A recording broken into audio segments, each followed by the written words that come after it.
¿Cómo están? Bueno, bienvenidos a mi primer video del canal. Me hice este canal porque personalmente me encanta escuchar videos de ASMR leyendo libros, pero me cuesta un montón encontrar canales que suban un libro entero o que sean exclusivamente para esto. Entonces decidí hacerme uno yo. El primer libro que vamos a leer es La casita del bosque. La novela es como de 7 libros en realidad, que es de La casita de la pradera. Algunos seguramente conozcan la serie de televisión que se llama La familia Ingalls en Argentina. Es bastante conocida y bastante vieja, así que...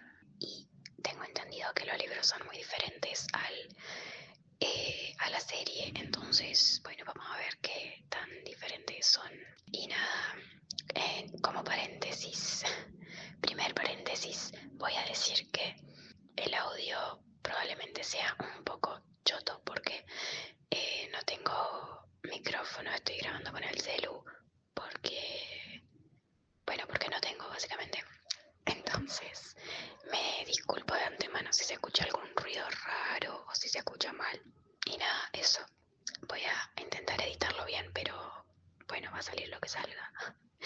Y como otro paréntesis, grabé este mismo audio como 5 veces porque se me borraba, no sé por qué.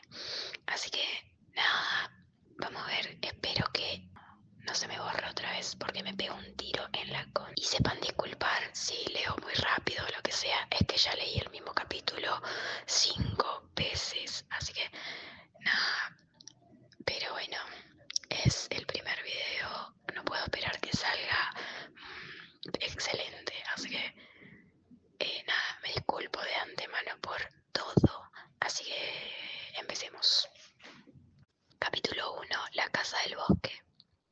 En otros tiempos, a finales del siglo pasado, una niña vivía en una pequeña casa gris hecha de troncos en el gran bosque de Wisconsin.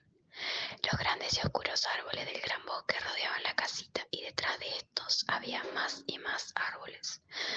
Por lejos que un hombre pudiera llegar en un día caminando en dirección al norte, solamente encontraría bosque y más bosque.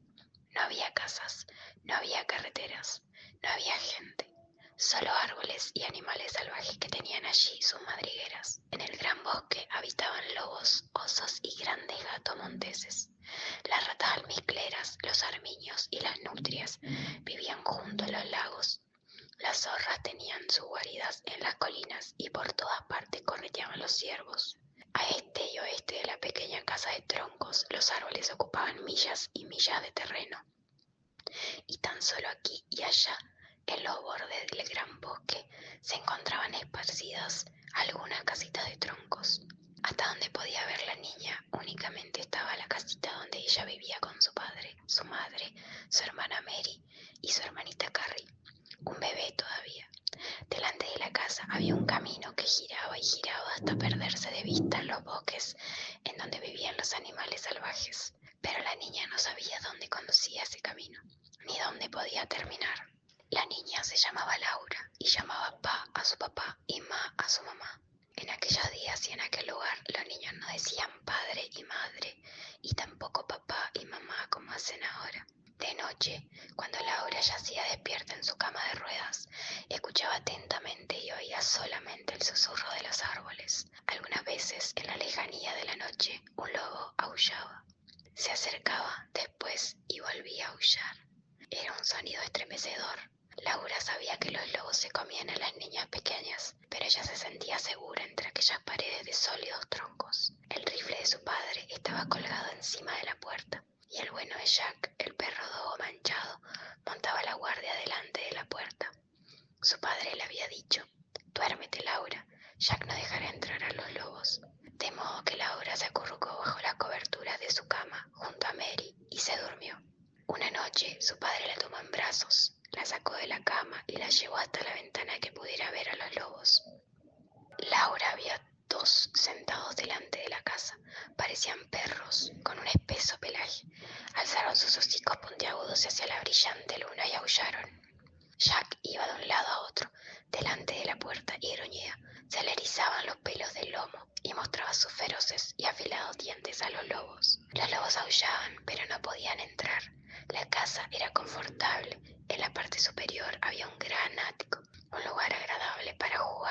lluvia martilleaba en el tejado. Abajo se encontraba un pequeño dormitorio y un gran salón. El dormitorio de las niñas tenía una ventana con contraventanas de madera.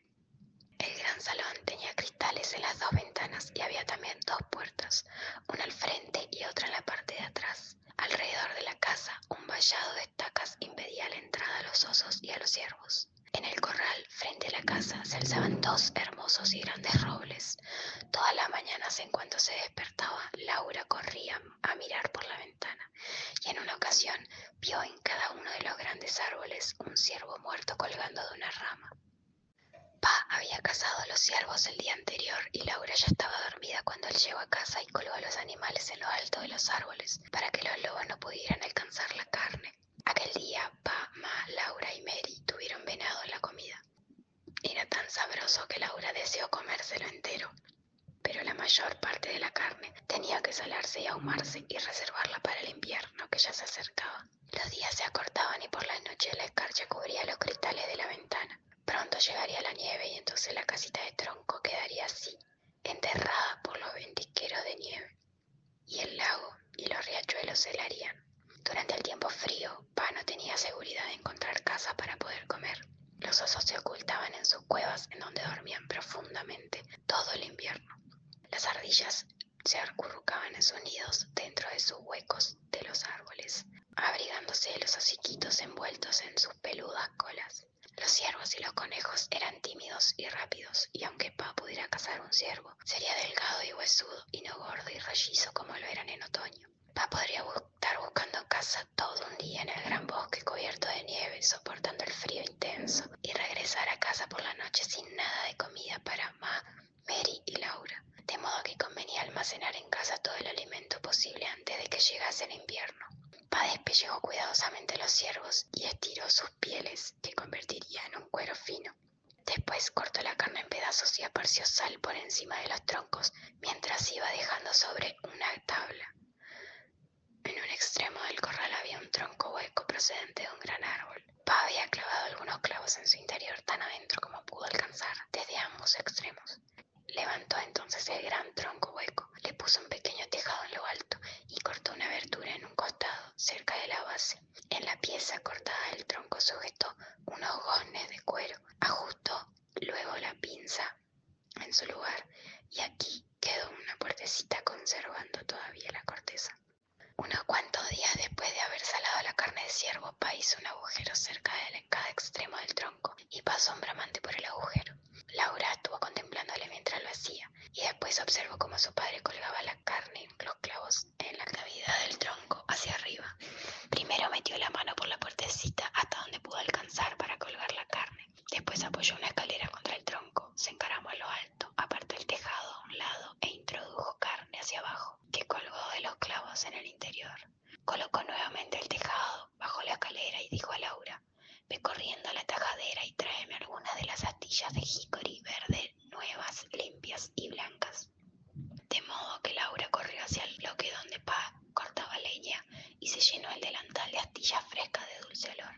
Pa encendió entonces un fuego con pedacitos de corteza y musgo justo detrás de la puertecita del tronco hueco, y encima colocó cuidadosamente algunas astillas. En vez de quemar rápidamente, las verdes astillas ardieron sin llama y llenaron de un humo denso y sofocante el hueco tronco. Pa cerró la puertecilla.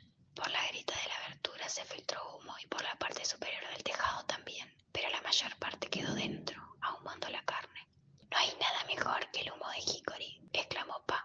Eso era una excelente carne de venado que se conservara en cualquier lugar y a cualquier temperatura. Después descolgó el rifle y con el hacha al hombro se alejó por el claro para cortar algunos árboles más. Laura y Ma vigilaron el fuego durante algunos días. Cuando el humo cesaba de filtrarse por las rendijas, Laura traía más astillas de jícori y Ma las colocaba sobre el fuego, debajo de la carne. Siempre había un ligero olor a humo en el corral y cuando abrían la puertecita de tronco salía un fuerte y humeante olor a carne. Finalmente Pa dijo que el venado ya estaba suficientemente ahumado. Dejaron que el fuego se apagase. Pa sacó todas las tiras y trozos de carne colgados dentro del tronco. Ma envolvió cuidadosamente con el papel cada trozo y lo colgó en el ático, en donde se conservarían secos y a salvo. Una mañana Pa se marchó antes del amanecer con el carro y los caballos y aquella noche regresó a casa cargado de pescado. La gran caja del carro estaba llena a rebosar y algunos de los peces eran casi tan grandes como Laura. Pa había ido al lago Pepín y los había pescado con una red. Ma cortó grandes tiras de pescado blanco y escamoso sin espinas para Laura y Mary. Todos disfrutaron comiendo aquel excelente pescado. Salaron el resto y lo colocaron en barriles para el invierno. Pa tenía un cerdo, corría libremente por el gran bosque y vivía de bellotas, nueces y raíces. En una ocasión, Pa lo agarró y lo encerró en una pocilga vallada con troncos para que engordara. Lo mataría tan pronto como la temperatura fuese lo bastante fría para conservar el cerdo congelado. Una vez, en medio de la noche, Laura despertó y oyó que el cerdo chillaba. Pa saltó de la cama, agarró el rifle de la pared y corrió afuera. Laura oyó los disparos del rifle 1, 2 veces. Cuando Pa regresó, contó lo que había sucedido. Había visto un gran oso negro de pie al lado de la pocilga. El oso largaba la pata para agarrar el cerdo y este iba de un lado al otro y chillaba. Pa lo vio a la luz de las estrellas y disparó, pero la luz era tenue y con las prisas no le acertó al oso, el cual se alejó corriendo sin haber sufrido ningún daño.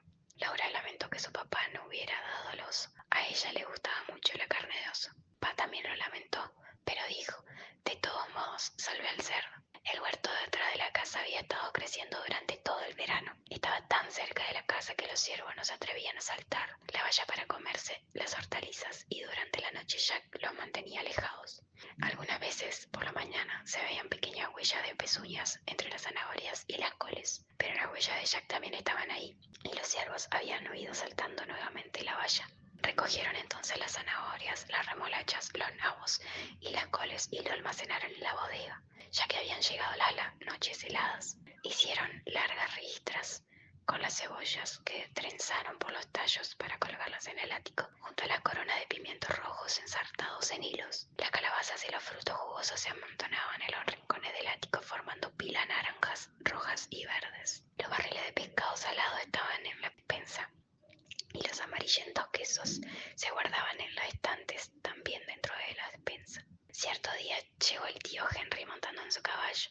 Había venido para ayudar a Pa a matar al cerdo. El gran cuchillo de carnicero de Ma ya estaba afilado y tío Henry había traído el cuchillo de carnicero de tía Polly.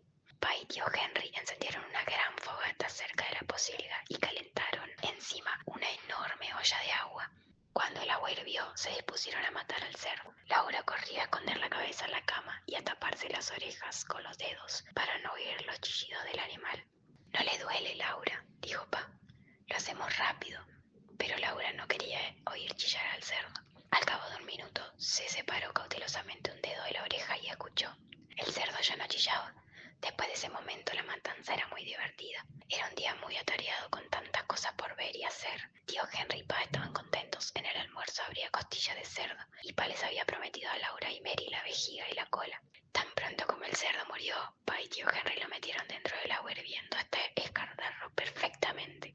Después lo dejaron sobre una tabla y lo rasparon con sus cuchillos hasta que saltaron todas las cerdas. Lo colgaron de un árbol y le sacaron las tripas, dejándolo ahí para que se enfriara. Una vez frío, lo descolgaron y lo descuartizaron. Había jamones, espaldas, costados y costillas y el vientre. Separaron el corazón, el hígado, la lengua y la cabeza para hacer queso de cerdo. Llenaron la sartén con pedacitos que se convertirían en embutido. Dejaron la carne sobre un tablón en el cobertizo trasero y salaron cada una de las piezas. Los jamones y las espaldas se pusieron en salmuera para ser ahumados con el ciervo en el tronco. No hay nada mejor que jamón curado con hickory, dijo Pa. Sopló para hinchar la vejiga. Hizo un pequeño globo blanco, ató fuertemente el extremo con un cordel y lo dio a Mary y a Laura para que jugasen con él. Las niñas lo lanzaban al aire y se lo arrojaban de una a otra con las manos, o bien lo botaban en el suelo y podían patearlo. La cola del cerdo era aún más divertida que el globo. Pa la despellejó con cuidado para ellas, y en el extremo mayor introdujo un palo afilado. Ma abrió la puerta del horno y metió dentro carbones encendidos. Laura y Mary girarían por turno la cola del cerdo sobre las brasas. Chiporroteaba y se freía y caían gotas de grasa que resplandecían ardientes sobre las brasas. Ma les echó sal. Las manos y la cara de Laura y de Mary se colorearon y Laura incluso se quemó un dedo, pero estaba de tal modo excitada que no le importó.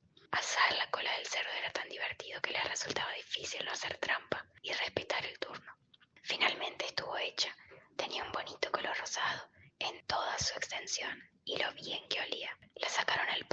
que se enfriara, pero en su impaciencia comenzaron a probarla y se quemaron la lengua. Comieron hasta el último pedacito apurando los huesos que después dieron a Jack, y aquello fue el final de la cola del cerdo. No había otra cola hasta el año siguiente. Tío Henry regresó a su casa después de comer y Pa reanudó su tarea en el gran bosque. Pero en cuanto a Laura y a Mary y Ma, el tiempo de la matanza apenas había comenzado. A Ma le esperaba mucho trabajo y Laura y Mary tenían que ayudarla. Todo aquel día y el siguiente, Ma estuvo extrayendo la manteca de cerdo en grandes casos de hierro sobre el fogón. Laura y Mary traían leña y vigilaban el fuego. Tenía que estar caliente, pero no mucho, pues la manteca se quemaría. Los grandes casos hervían a fuego lento, pero no debían humear. De vez en cuando Ma sacaba la espumadera y los chicharrones tostados. Los colocaba en un paño y escurría hasta la última gota de manteca. Dejaba después los chicharrones a un lado. Los aprovecharía más tarde para dar sabor al pastel Johnny. Los chicharrones eran muy sabrosos, pero Laura y Mary solamente podían probarlos. Eran demasiado sustanciosos para niñas pequeñas, decía Ma. Ma raspó y limpió cuidadosamente la cabeza y le hirvió después hasta que toda la carne se desprendió de los huesos. Con el cuchillo de trinchar cortó delgada la carne y la condimentó con pimienta, sal y especias. Una vez fría la cortaría en lonchas y aquello era el queso de cerdo. Los pedacitos de carne magra y grasa se habían cortado de los trozos grandes. Ma trinchó y trinchó hasta que todo quedó finalmente picado. Lo condimentó con sal y pimienta y con hojas secas de salvia recogidas del huerto. Después le dio vueltas con las manos y lo removió hasta que estuvo bien mezclado e hizo pequeñas bolas. Colocó las albóndigas en un sartén, en un cobertizo, para que se congelaran y sirvieran para comer durante el invierno. Aquello era la carne del embutido. Cuando el tiempo de la matanza acabó, tenían embutidos y queso, grandes jarras con manteca y un barril lleno de tocino salado en el cobertizo. En el ático estaban colgados los jamones y las espaldas ahumados. En la casita abundaba la buena comida almacenada para el largo invierno. La despensa, el cobertizo y la bodega estaban llenos y también el ático. Laura y Mary tenían que jugar dentro de la casa, ya que afuera hacía frío y de los árboles caían las hojas mustias. El fuego del fogón jamás se apagaba. Por las noches, Pa lo cubría con cenizas para mantener encendidas las brasas hasta el día siguiente. El ático era un buen lugar para jugar. Las grandes calabazas redondas y coloreadas figuraban hermosas mesas y sillas, y los pimientos rojos y cebollas colgaban de lo alto. Los jamones y el ciervo pendían en su envoltorio de papel, y las olorosas hierbas para cocinar y las hierbas amargas de medicina llenaban aquel lugar de un impalpable olor picante. A menudo el viento aullaba en el exterior con un sonido frío y solitario, pero en el ático Laura y Mary jugaban en las casitas con las frutas y las calabazas, y todo era confortable y cálido. Mary era mayor que Laura y tenía una muñeca de trapo que se llamaba Nettie. Laura tenía únicamente una mazorca de maíz que envolvía en un pañuelo, pero era una buena muñeca. Se llamaba Susan. No era culpa de Susan ser solo una mazorca. Algunas veces Mary permitía que Laura sosteniera a Nettie, pero ella lo hacía únicamente cuando Susan no podía verla. Los mejores momentos eran por la noche, después de cenar. Pa traía sus trampas del cobertizo para engrasarlas junto al fuego, las frotaba hasta sacarles brillo y engrasaba los goznes de las bocas y los muelles de los arcos con una pluma hundida en grasa de oso. Tenía trampas pequeñas y medianas y grandes trampas para osos con enormes dientes en la boca que romperían la pierna de cualquier hombre si acaso lo atrapaba, según decía Pa. Puede engrasar las trampas. Pa contaba a Laura y Mary chistes y cuentos y después tocaba el violín. Las puertas y las ventanas estaban fuertemente cerradas y las grietas de los marcos de las ventanas se llenaban con trapos para que el frío no penetrase, pero la negra Susana, la gata, entraba y salía a su gusto de día y de noche, a través de la puertecita balanceante de la gatera, en la parte baja de la puerta de la casa. Siempre salía con rapidez para que la puerta no la atrapara la cola cuando se cerraba de golpe detrás de ella. Una noche, mientras Pa engrasaba las trampas, observó a la negra Susana que entraba y dijo: había una vez un hombre que tenía dos gatos, un gato grande y un gato pequeño. Laura y Mary corrieron a apoyarse sus rodillas y se dispusieron a escuchar el resto. Ese hombre tenía dos gatos, repitió Pa, un gato grande y un gato pequeño. De modo que abrió una gran gatera en la puerta para el gato grande y después hizo una gatera pequeña para el gato pequeño. Pa cayó entonces. Pero, ¿por qué el gato pequeño no podía?, comenzó a preguntar Mary. Porque el gato grande no le permitía, interrumpió Laura. Laura, eso es muy descortés. Nunca debes interrumpir, dijo Pa. Pero ya veo, añadió, que vosotros dos tenéis más sentido común que el hombre que cortó dos gateras en su puerta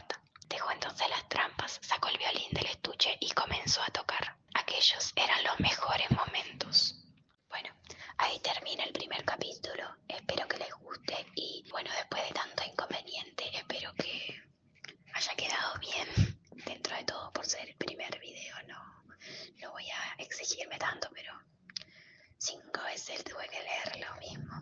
Estoy un poco hinchada, pero nada, espero que les guste y nos vemos en el capítulo